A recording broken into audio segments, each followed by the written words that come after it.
Toutes les fois où je suis allé dans la région montagneuse de Kunming, en Chine, j'aimais marcher le long d'un torrent. Il m'arrivait fréquemment de voir des rochers d'une grande taille, cependant aussi concaves à leur centre qu'une vasque. Ceci était dû à l'incessant frottement des nombreux petits galets. C'est de la même façon que Satan agit à l'égard des enfants de Dieu.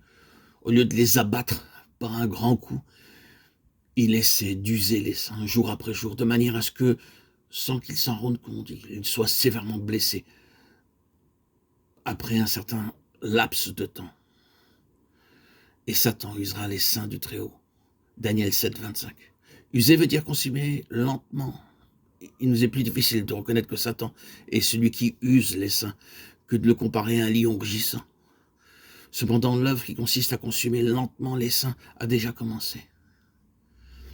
Bien qu'ayant pu déjà beaucoup souffrir, pourrons-nous persévérer encore un peu plus longtemps? Pourrons-nous tenir ferme avec le Seigneur jusqu'à la dernière demi-heure? Ne pourrons-nous pas veiller 1 heure avec le Seigneur? Marc 14, 37. Aujourd'hui, c'est à notre tour de demeurer ferme. Souffrons donc, au lieu de dériver.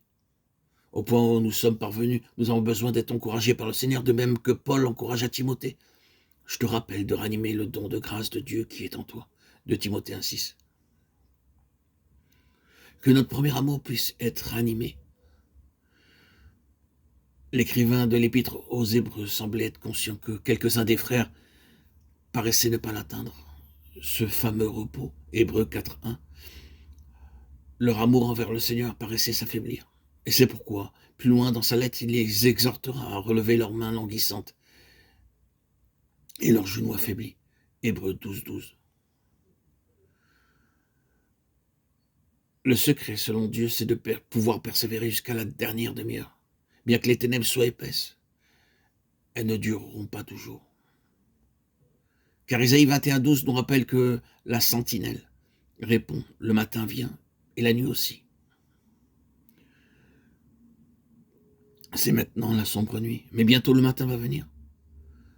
C'est pourquoi veuillez persévérer jusqu'à la dernière demi-heure, que nos regards ne se portent pas sur les ténèbres de la nuit ni sur les difficultés, mais avançons résolument.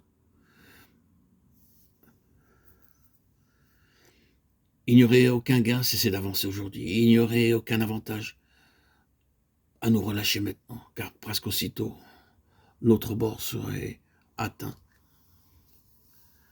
Ce serait triste si quelqu'un n'avait jamais eu à faire face à l'opposition du vent.